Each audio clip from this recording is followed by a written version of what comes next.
In Miami, Captain Jackie from the Tactical Narcotics team is sitting in her car, trying to calm down a frightened informant. The woman is convinced that someone has been watching her house. Jackie reassures her and tells her they are close to cracking the case. As Jackie steps out of the car, a gunshot suddenly rings out. She is hit but not killed instantly. Struggling to stay conscious, Jackie manages to type a short message on her phone. Before help can arrive, masked men in ski masks step forward and execute her. After Jackie's murder, her team members Numa, Mike, and Lolo, along with Sergeant JD, are brought in by the FBI for questioning. At the same time, Police Chief Tom meets with Lieutenant Dane, who has just been promoted after Jackie's death. Tom asks if the federal agents have cleared him, and Dane confirms they accepted his alibi. When Tom asks what Jackie had been chasing before she was killed, Dane answers, "Money. A lot of it." He adds that he is angry the FBI doesn't seem to be taking her murder seriously. Tom admits the unit is falling apart and reveals that the federal authorities want the entire narcotics division shut down. In another interview room, FBI agent Dell questions Numa. He asks if she and Jackie were close and whether her death has affected her. Numa says they were close and corrects him, saying Jackie wasn't lost in an accident, she was murdered. Dell then presses the whole team, pointing out that their job constantly involves seizing drugs and huge amounts of cash. He asks whether that kind of money ever creates temptation or conflict. The detectives all deny it. When Dell interviews Sergeant JD, JD demands to know why the FBI is really there. Dell replies that making accusations against cops is probably the easiest way for the feds to make money, given how poorly police officers are paid. JD fires back, asking if Dell is accusing someone from their unit of killing Jackie. Dell dodges the question. JD tells him to stop trying to smear the team and instead focus on finding Jackie's killer. Dell mentions he has already questioned the detectives and the lieutenant, adding pointedly that Dane was the one who took Jackie's promotion. JD responds that Dane earned it. Dell asks if they are friends, and JD confirms it. JD then says that if the FBI hadn't dismantled VCAT, Jackie's murder would already be solved. Later, Dane tells Chief Tom that he and his team can find whoever killed Jackie and asks for permission to run overtime. Tom refuses, warning that going behind the FBI's back would only give them more excuses to shut the unit down. Back in the interrogation room, Dell asks JD if he was close to Jackie. When JD stays silent, Dell mocks him. He then asks why JD carries a second gun in his shoulder holster. JD answers by punching Dell, starting a fight. Outside, Tom asks Dane what's happening. Dane simply says JD is fighting with his brother. Later, Dane jokes with JD about the fight. JD calls Dell a jerk and says the FBI is nowhere near catching Jackie's killer if they are wasting time interrogating the team. Dane agrees, saying the feds either think Jackie was dirty or believe someone inside the unit betrayed her.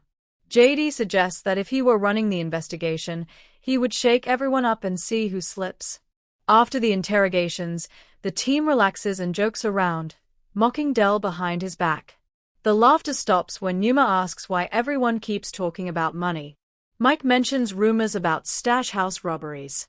Lolo asks what he means, and JD explains that stash houses are where drug cartels store their cash and that there's talk of a crew made up of corrupt cops and federal agents stealing from them.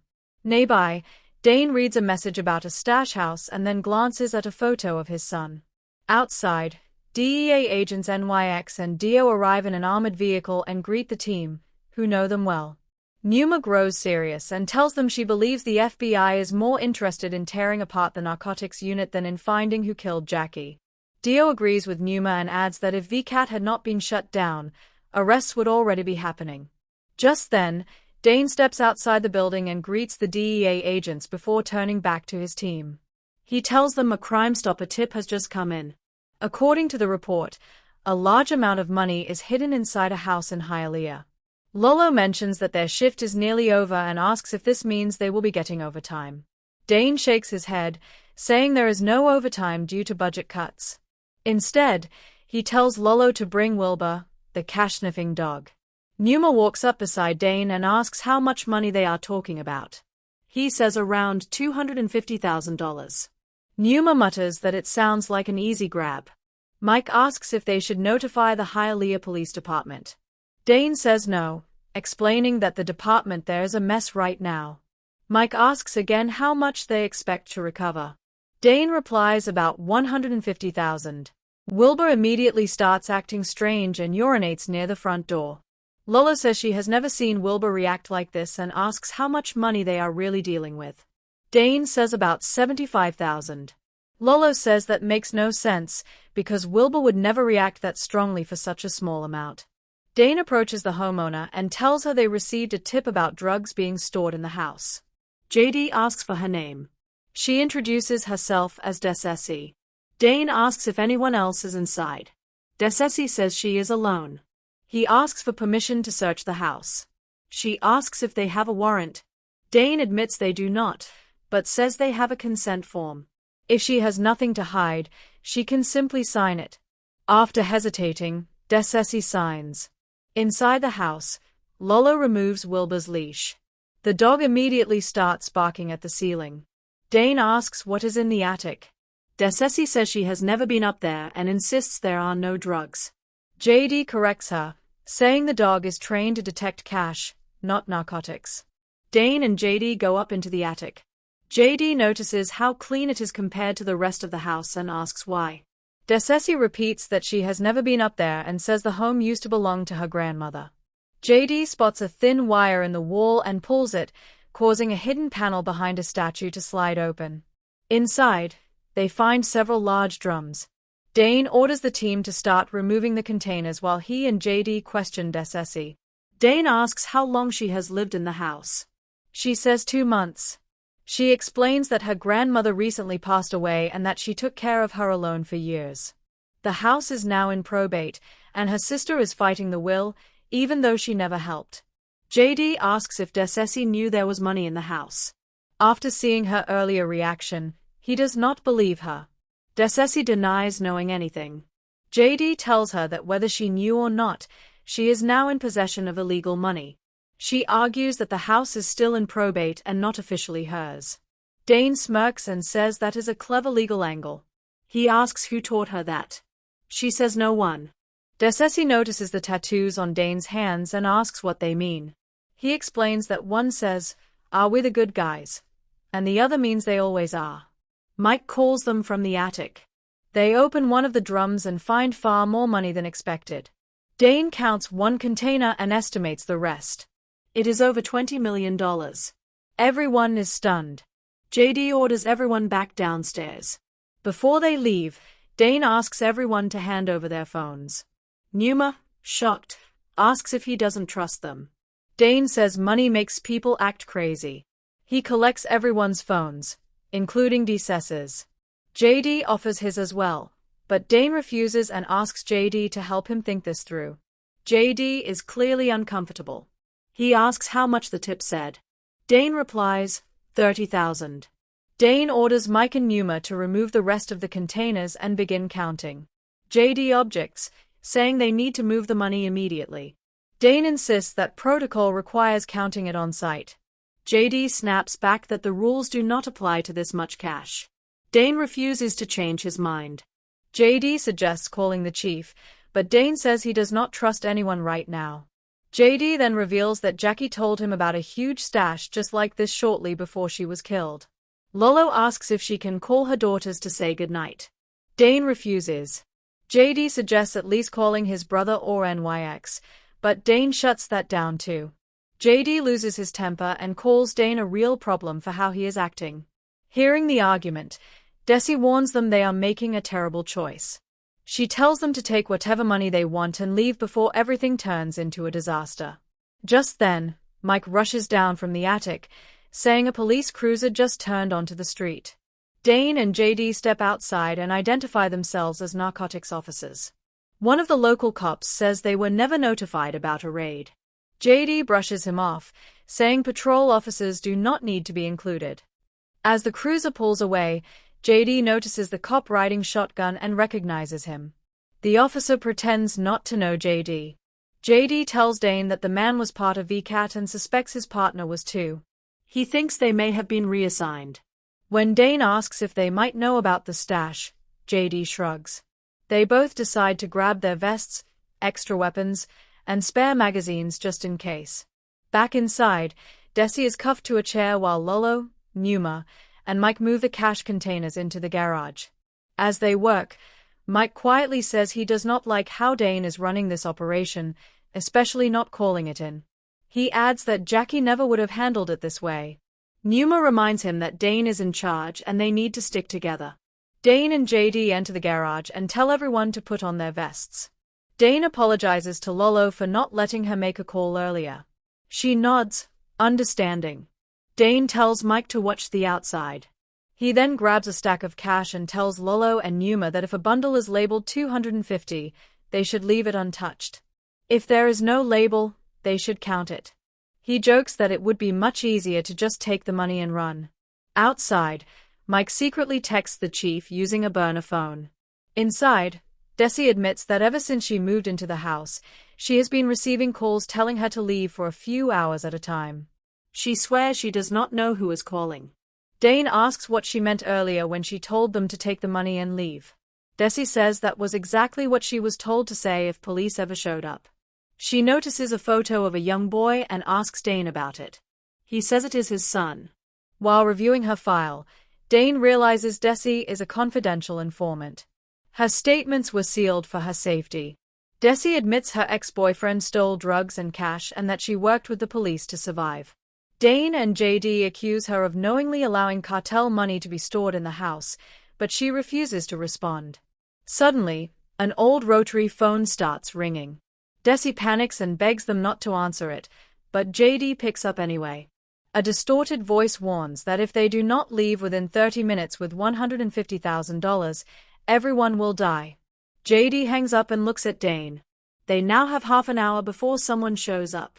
JD confronts Dane, asking why he lied about the tip and why he said the stash was $300,000 when the caller said $150,000.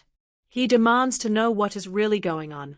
Dane brushes him off, telling him to calm down. JD says Dane has been acting strange since they arrived. He asks to see the Crime Stopper tip, admitting he no longer trusts him. Dane says he does not have it on him. JD tells him to call the chief or he will. In the garage, the women continue counting. Lolo holds up one banded stack and tells Numa that even just that much could change her life forever.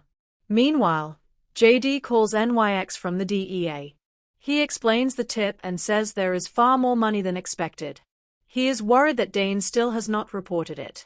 NYX suggests something disturbing. What if this stash house is the same one Jackie was working on and Dane found out about it? He says Dane may have been tempted by the money. NYX even suggests Dane could have killed Jackie. JD argues back, but NYX reminds him that Dane lost his son, his marriage collapsed, and he may have nothing left to lose. JD swears and says he will call his brother, but NYX tells him not to involve the feds. He asks for JD's location and promises he is 10 minutes away. Back outside, Dane tells Lolo and Numa that something has to change because he is tired of barely scraping by. Mike notices lights turning on in all the houses along the cul-de-sac. JD joins him. Mike points out that none of the homes look occupied. JD suddenly notices one porch light blinking. He realizes it is Morse code and reads the message. Pigs. He tells Mike to warn Dane while he goes to investigate. At the same time, Mike receives a message from the chief. Inside, Dane finally contacts the chief and reports the stash house location, claiming the money is only about $150,000. He says they are counting it and will leave soon. Desi quietly tells Mike that Dane and the two women plan to steal the money. She says she overheard them in the garage. She adds that Dane lied to his boss about the amount.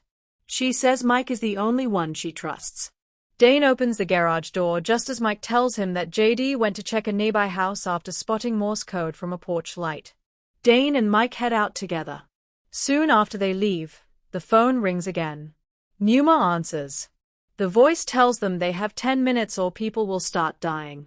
Outside, Mike and Dane walk toward the house JD entered. Dane suddenly asks if Mike is a snitch. Mike laughs it off. Dane tells him to go back while he checks the house. Mike quietly makes a call, warning someone that Dane is about to steal the cash and they need to act now. Back with JD, he receives a message from NYX. Suddenly, Someone presses a gun to the back of his head. Inside, Desi begs Mike to uncuff her. He tells her she will be okay and says help is on the way. He goes into the garage and asks the women if they need help counting. They coldly tell him no. Dane enters the garage. Numa tells him about the 10-minute warning. Mike asks where JD is. Dane says they got separated. Suddenly, the lights cut out. Gunfire erupts. Bullets rip through the darkness. Lolo is hit. Dane tells Numa to stay with her while he and Mike go after the attackers. Inside, Numa treats Lolo and frees Desi. Outside, Dane and Mike chase the masked shooters. Dane manages to kill one of them, but the other two escape.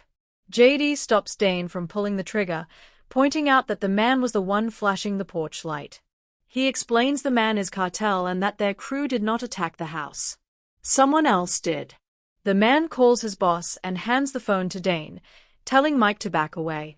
The cartel boss says his people were not behind the shooting and have no interest in the money.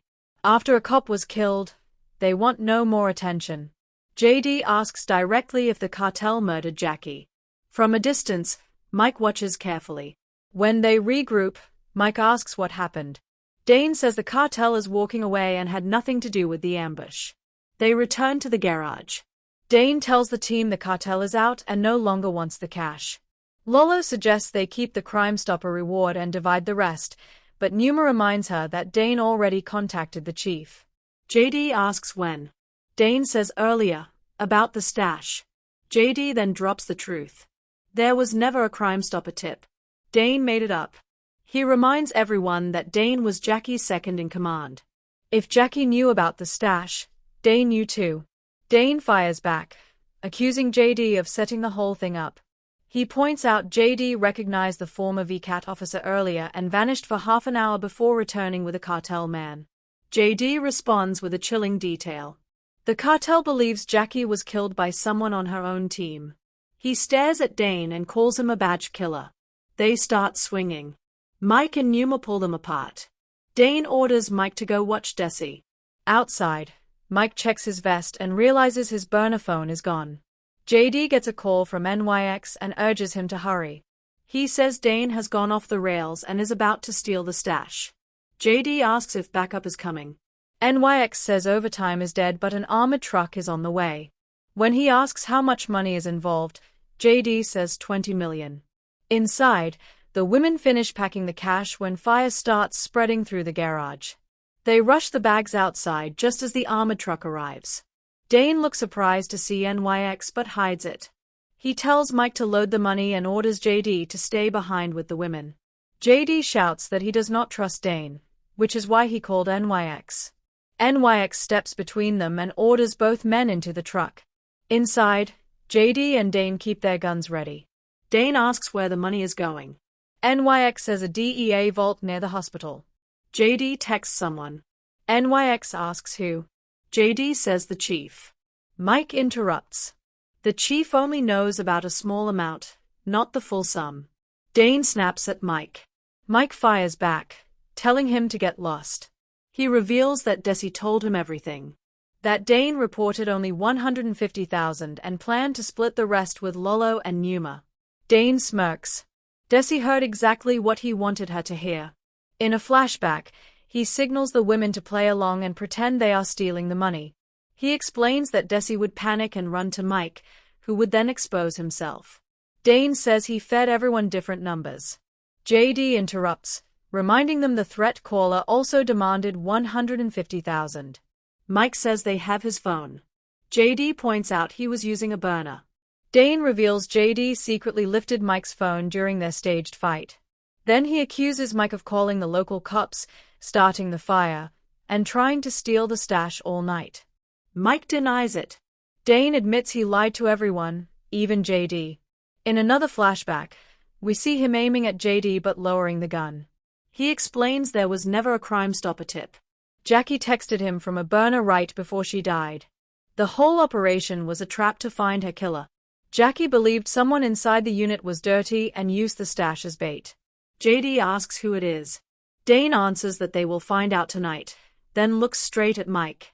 JD asks NYX who is monitoring their radios. NYX says he could not get clearance for backup. JD reminds him he told NYX how much money this was. NYX fires back that JD also told him Dane was corrupt. Dane explains he acted dirty to draw out the real thief. JD suddenly accuses NYX of being the one who ordered the attack with VCAT cops. NYX denies it. Mike demands his phone and dials a number. A phone inside NYX's vest rings. NYX instantly shoots Mike. The driver raises his gun, but JD kills him first. NYX takes JD and Dane hostage and orders his partner to dump Dio's body into the street. JD mutters under his breath, then looks straight at NYX. "Did you kill Jackie?" NYX shakes his head, but Mike, bleeding on the floor, forces out the truth. "He did." JD's phone suddenly rings. He puts it on speaker. Dell's voice comes through, saying they have eyes on the armored truck entering the street. It becomes clear that JD had secretly sent his brother their location earlier. NYX tries to talk his way out, saying all three of them could live like royalty with this kind of money. But while NYX is distracted, Mike suddenly fires his gun. Both Mike and NYX manage to escape, each grabbing a bag of cash. JD goes after NYX, while Dane chases Mike. After a wild pursuit, JD finally corners NYX beneath an overpass. NYX opens his bag and realizes it's filled with old phone books. NYX raises his gun, but JD shoots first, killing him. After a brutal chase, he tackles him and snaps the cuffs onto his wrists. The remaining money is turned over to the FBI. The total comes to $20,650,480. Desi receives $4 million as a confidential informant. JD hugs his brother, apologizing for their argument the night before. Desi then turns to Dane and says, "You knew I would go to Mike." Dane nods. "I knew you'd do the right thing." She mentions the murdered officer she once spoke to. "Jackie," Dane says. "Because of her, we found you." Desi looks again at the tattoo on his hand. This time Dane explains. It was the last question his young son ever asked him before dying of cancer at 10 years old. "Are we the good guys?" Dane's voice softens. "And I told him, we are. And we always will be."